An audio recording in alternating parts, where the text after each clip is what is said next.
ట్రాన్స్జెండర్లు వాళ్ళని traffic assistants గా police department లో తీసుకొని ఈ రోజు 47 మందినో 50 మందినో నియామక పత్రాలు ఇచ్చారు. భవిష్యత్తులో ఇంకా వాళ్ళకి అవకాశాలు పెంచుతాం, వాళ్ళకి శిక్షణ ఇస్తాం, వాళ్ళకు ఒక మంచి భవిష్యత్తుని ఇస్తాం.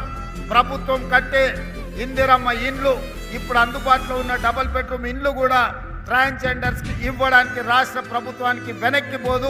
ఈ ప్రభుత్వం మిమ్మల్ని ఆదుకోవడానికి సిద్ధంగా ఉన్నది. ముందుగా కాంగ్రెస్ ప్రభుత్వానికి ధన్యవాదాలు. మా హిజ్రా సముదాయం అందరి తరఫు నుంచి, తెలంగాణలో ఉన్నటువంటి హిజ్రాలందరి తరఫున కూడా కాంగ్రెస్ ప్రభుత్వానికి అలాగే రేవంత్ అన్నకి ధన్యవాదాలు. ఎందుకంటే చాలా మంది సీఎంలు వచ్చారు పోయారు, కానీ ఒక సీఎం గారు అంటే డైలీ సీఎం గారు రోడ్డు మీద వెళ్తున్నప్పుడు ఆయన కూడా ట్రాఫిక్ సిగ్నల్స్ దగ్గర చూసుండొచ్చు, హిజ్రాలు అడుక్కోవడం కావచ్చు, లేకపోతే వేరే వాళ్ళ దగ్గర నుంచి డబ్బులు తీసుకోవడం కావచ్చు, ఖచ్చితంగా చూస్తారు. అది చూసి ఒక సామాన్య మనిషిగా ఆలోచించి ఈరోజు ఒక నిర్ణయం తీసుకున్నారు.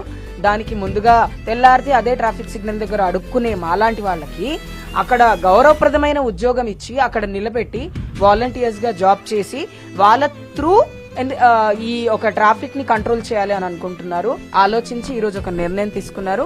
దానికి ముందుగా కాంగ్రెస్ ప్రభుత్వానికి రేవంత్ అన్న గారికి ధన్యవాదాలు.